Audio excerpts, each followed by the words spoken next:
Cumanya dekat situ dia kata dia tak bekerja siang. Dekat situ dia kena bekerja shift malam sebab siang dah cukup orang guys. Tapi tak apalah, dia tak kisahlah sebab niat dia pun nak cari rezeki. Store tempat dia bekerja ni, yang dia kena jaga ni, katanya agak besar juga guys.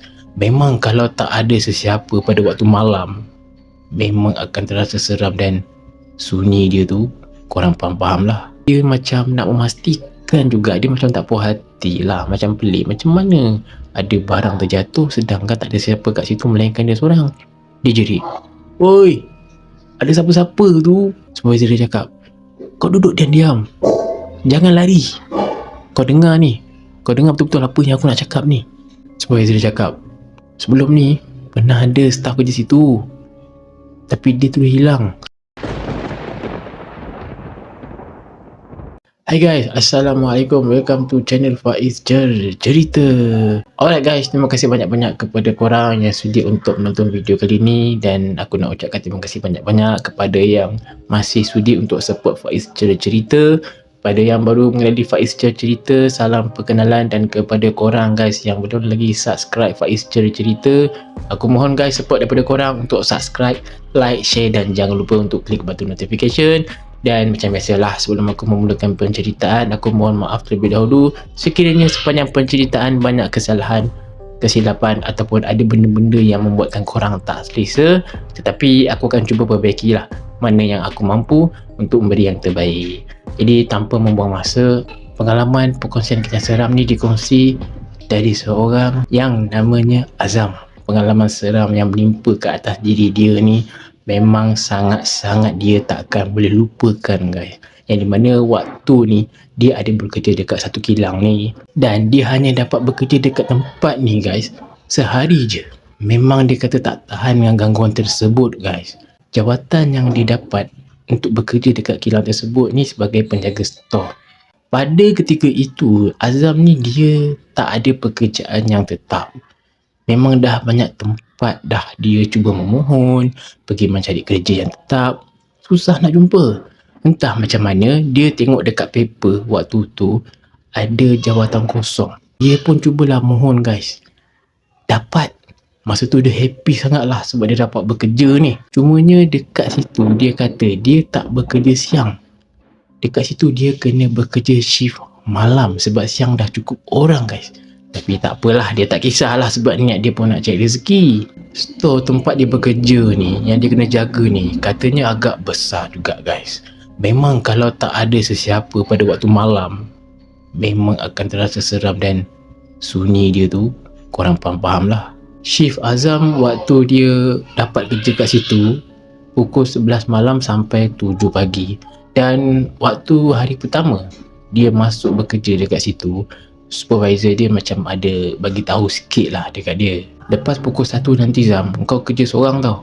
Lepas tu kau jangan pergi dekat zombie. Pada shift malam ni, kata Azam, ada 2-3 orang termasuk dia kena kerja.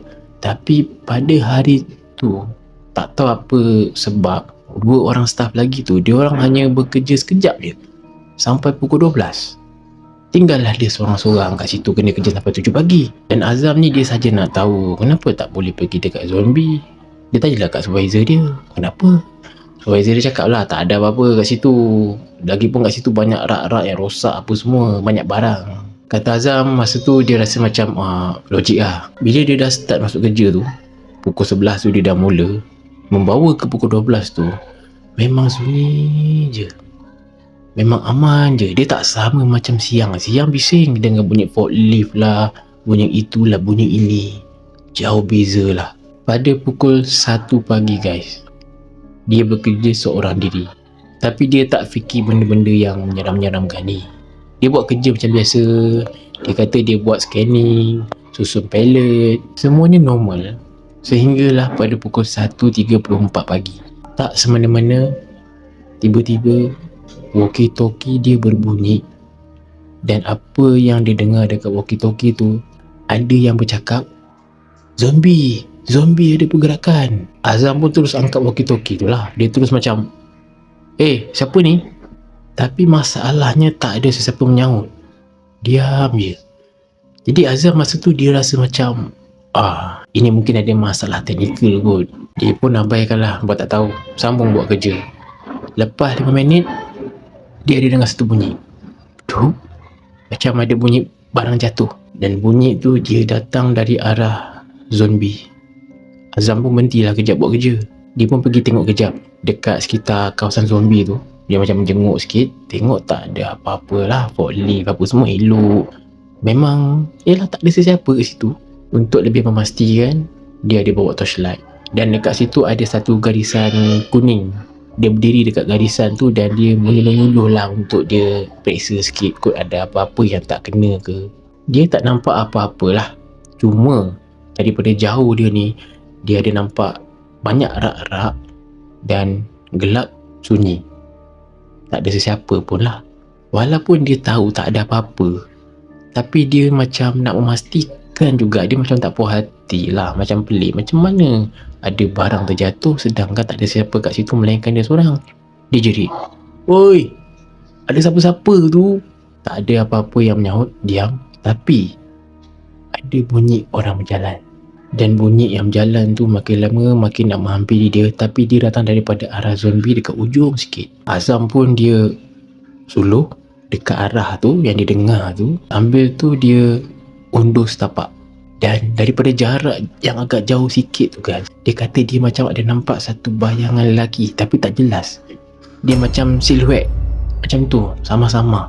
Dan sosok lelaki yang dia nampak ni berdiri di antara rak-rak yang ada kat situ. Dan dia tak bergerak. Azam pun menjerit lah dekat dia, macam tanya siapa tu, tapi dia tak bercakap apa-apa. Masa dia nampak sosok ni, dia cuba nak menghubungi supervisor dia, tapi tak dapat-dapat. Dan lepas tu, sosok yang dia nampak ni tiba-tiba bersuara, "Kau tak patut ada dekat sini." Azam pun cakap lah, "Kau ni siapa ni?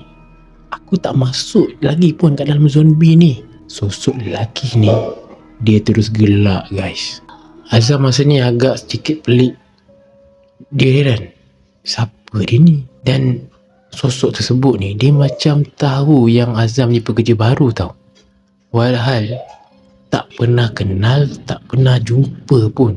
Azam pun tanya kat dia, "Kau ni siapa ni?" Dalam beberapa saat, minit jugalah. Dan lepas tu sosok tu bercakap, "Aku yang jaga sini sebelum kau." Azam masa ni dia macam dah mula rasa nervous. Kalau korang nak tahu, sebelum Azam masuk kerja, sebelum dia lapor diri, dia ada dengar dari beberapa orang lah, ada pekerja sebelum tu dia hilang tiba-tiba guys. Dan kes kehilangan dia ni ditutup sebab bila pihak berkuasa datang untuk menyiasat, tidak ada tanda-tanda jenayah. Jadi kes tu terus close. Bila Azam teringat benda tu kan, dia undur lagi 1-2 tapak ke belakang. Handphone dia berbunyi. Supervisor dia call. Azam pun angkat. Dia bagi tahu apa semua kat supervisor dia, dan supervisor dia terus bagi tahu, "Kau diam-diam kat situ. Kau jangan keluar daripada situ." Hampir nak menangis jugalah Azam masa tu dia kata, sebab dia dah terlalu takut jugalah masa ni. Dia bagi tahu lah dekat supervisor dia, "Ni ada orang ni dekat zombie. Saya tak kenal siapa ni." Supervisor dia cakap, "Kau duduk diam-diam. Jangan lari. Kau dengar ni. Kau dengar betul-betul apa yang aku nak cakap ni." Supervisor dia cakap, "Sebelum ni pernah ada staff kerja situ, tapi dia terus hilang selama 6 bulan. Memang sampai sekarang tak dijumpai." Azam terus pandang dekat arah siluet tadi tu, dekat sosok tu yang tak berapa jelas ni tadi. Dia dah hilang, dah tak ada. Sebaliknya, dekat belakang dia, dia rasa macam ada sesuatu yang bernafas. Agak kuat jugalah. Menakutkan, ada bisikan dekat telinga dia guys. Bisikan tu berkata, "Aku bekerja sebelum ni." Dia terus pusing. Tengok tak ada sesiapa pula. Supervisor dia masih ada dekat telefon tu lagi. Supervisor dia, yelah, terus bercakap dengan dia, bagi tahu dia lah supaya dia jangan panik, jangan lari apa semua. Dan lampu yang ada dekat situ pula dan pula macam nak rosak, berkelip-kelip. Azam dia dah tak tahu nak buat apa guys. Dia rasa macam blank sambil takut. Kaku je berdiri kat situ ni, apa nak buat ni. Menambah lagi takut dengan macam ada bunyi besi-besi berkeriut. Lepas tu dia dapat rasakan ada rak-rak dekat situ, macam ada bergerak sikit-sikit, macam ada orang yang menyentuh. Azam tak boleh tahan lah, dia nak lari ni. Dia terus cakap dengan supervisor dia, saya lari dulu, saya tak boleh tahan ni, makin kuat ni. Supervisor dia menjerit dekat dia guys, cakap, jangan lari, kau jangan lari, kalau kau lari kau tak boleh keluar nanti daripada tempat ni. Tapi Azam tak peduli guys, sebab keadaan masa tu dah terlalu tegang sangat, suasana dah macam gelap sangat, dan makin lama agak risiko kat dia tau.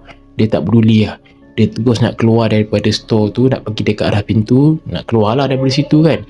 Dia pusing je, dia nak keluar, nak lari. Dia rasa macam ada orang menyadung kaki dia. Dia tu jatuh, dan dia tak sedar apa yang jadi lepas tu. Dia bangun-bangun je guys, dah pagi. Lepas tu pula dia ada dekat tempat pengawal keselamatan dekat luar sana, terbaring kat situ. Bila dia dah tersedar tu, dia terus pergi jumpa supervisor. Dia cerita apa yang berlaku, apa semua. Dia terus berhenti waktu tu juga guys. Dia tak dapat nak kerja lama, betul-betul dia hanya dapat bertahan 24 jam tu je. Dan Azam agak frust juga, dia kata supervisor ni dah tahu dah apa yang ada kat situ, gangguan yang ada kat situ. Sebab bukan dia seorang yang pernah kena. Sebelum ni pun ada staff-staff lain yang pekerja baru pun pernah kena juga. Tapi tak tahu kenapa supervisor ni tak nak cerita, tak nak bagi tahu guys. Itu yang membuatkan dia rasa tekilan, kecewa jugalah. Dan tak lama kemudian, selepas minggu 2 minggu, Azam ni dapat kerja lain yang lagi okey, lagi selesa, tidak ada apa-apa gangguan. Dia ada cuba tengok surat khabar juga dekat bahagian jawatan kosong, nak tengok sama ada syarikat ni ada tak mengiklankan lagi jawatan tu. Ada guys. Bila Azam tengok, syarikat ni masih open lagi untuk jawatan kosong untuk cari pekerja lah. Dan antara kriteria yang diletakkan dekat situ, boleh bekerja sendirian. Bila Azam tengok je iklan tu, dia rasa macam kesian lah pekerja baru yang akan masuk dekat situ. Harap-harap tak adalah apa-apa yang berlaku dekat diri dia. So guys, itulah perkongsian kisah seram dalam video kali ni. Kalau korang nak nilaikan, nak bagi pandangan pasal kisah seram Azam ni, korang boleh drop komen korang. Dan kalau korang nak kongsikan pengalaman seram, misteri yang korang pernah lalui dalam hidup, korang boleh DM, korang boleh emailkan je di Faiz Cerita. So guys, terima kasih banyak-banyak sebab sudi menonton, mendengar kisah ni sampai habis. Minta maaf sekiranya sepanjang penceritaan ada kelemahan, kesilapan, mungkin ada bunyi bising di sekeliling aku ni. Aku mohon maaf guys, dan aku akan cuba untuk usahakan untuk perbaiki, untuk memberi yang terbaik di masa akan datang. Dan guys, aku mohon kepada korang yang belum lagi subscribe, bantu support, subscribe, like, share, dan jangan lupa untuk klik button notification. Stay tune guys, support Faiz Cerita sebab aku amat memerlukan support daripada korang semua guys. Terima kasih banyak-banyak sekali lagi, dan aku mohon maaf sekali lagi banyak-banyak. Itu saja untuk dalam video kali ini. Sekian dari Faiz Cerita. Stay tune untuk next video, InsyaAllah. Meremang guys, sampai pagi. Assalamualaikum.